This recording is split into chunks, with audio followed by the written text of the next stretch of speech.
Selamu alaikum, ju përshëndesim dhe kam një pyetje.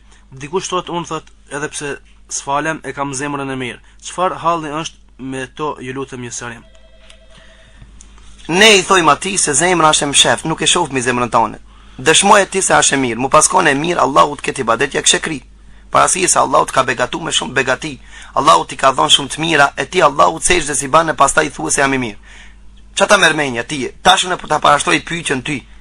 Ai që do me thonë e kam për qëllim ata të cilët thotë e kam zemrën e mirë. Nëse njëri vend ta trokit derën dhe për çdo ditë mëngjes ti lën ka 100 euro. Edhe ti ja përplas derën e mshela dhe ja kthen shpinën për çdo ditë. A është ai njeri i mirë? Apo a jeti i mirë që ja përplas derën dhe nuk i thot faleminderit?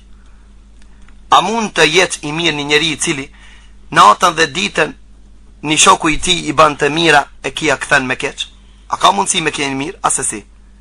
Para ta një poet arab thot: ti deklarohesh se e don Allahun dhe e don pejgamberin sallallahu alajhi wasallam, ama punë si ke as si të Allahut, as si pejgamberi sallallahu alajhi wasallam. Do të thon punë vepra si ke që të ka urdhëruar Allahu, as që të ka urdhëruar pejgamberi sallallahu alajhi wasallam. Këta thot në analogji nuk e kemi has, nuk e kemi gjetë. Thot law kunta sadiqan la ata'tahu innal muhibba liman yuhibbu muti'u. Jo, ti me pas qenë besnik e kishe respektu Allahun dhe kishe respektu pejgamberin sallallahu alajhi wasallam. Me pas qenë besnik që e don Allahun dhe pejgamberin, te kishe respektu, parasije se i dashmi të dashurin e respekton. Njoni prej vëllezërve tu të tharret për çdo ditë në konak dhe thot: eja sot se kam një misafir, nuk i shkon. Nesër prap të fton, e marton gjalin, të fton, nuk i shkon. Pas nesër e ka një davet, të fton, nuk i shkon. Edhe mas qetri dhe mas qetri dhe mas qetri. A ke mundësi pastaj ti mi thonë se valla du shumë, ose arsye ite, arsye to është ti para ti mi thonë se du shumë, amo as njerë si kam shku. Për këtë arsye si ke mundësi ti me arsye tu Allahut dhe mi thonë se unë e kam zemrën e mirë, a kurse Allahut sejdë nuk i ban.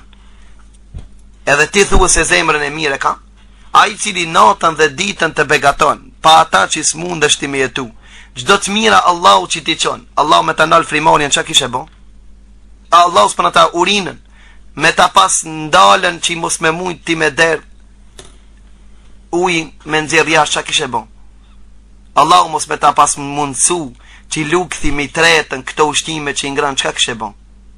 Këtë kjo në të mirat Allahu tanë. Allahu me ta ndal sinin ti me shequ, si kishe jetu?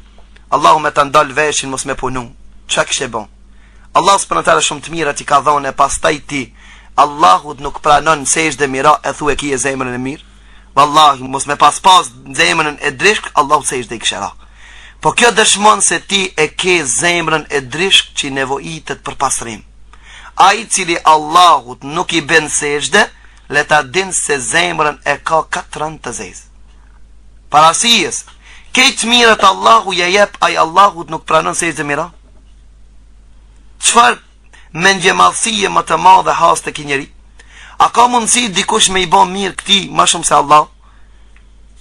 E kia është ai i cili të mirat e Allahut i shijon, me të mirat e Allahut jeton. Pa ta s'ka mundësi faktikisht me jetu.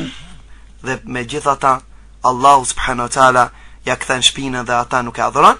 Këto janë vetëm fjalë të cilët njerëzit i përdorin, a realiteti është këtë ndryshe parasise. Kemi fjalë shumë për ta me ja thonë, që dëshmojnë se ai zemrën nuk e ka të pastër, dhe ka thonë Hasan Basriu: lejse l'imanu bitemenni wala tahalli, innama l'imanu ma waqara fi qalb wa sadaqathu al-amal. Imani, besimi nuk kanë vetëm me zemër ajo që të prek, po iman e besimi thot ajo që beson me zemër dhe vepron me vepër. Dëshmon ti se ti takon këtij dini. Me ndal tash njërin në rrugë dhe me thon: a jeti filoni? Thot po unë jam. Çka thot? Nxjerrë letër njoftimin ta shoh. Dëshmo me diçka. Dëshmo se je filoni, i biri filonit. Për këtë arsye çish ke mund ti para Allahut se je musliman, kurse ti namaz nuk bën. Allahu subhanahu wa taala na rujt, para ata lutemi Allahun subhanahu wa taala gjithë ata të cilët nuk e falin namazin, Allahu t'i kthen namaz dhe le të kenë kujdes se vështirë kanë për të shpëtuar ata që Allahut namaz nuk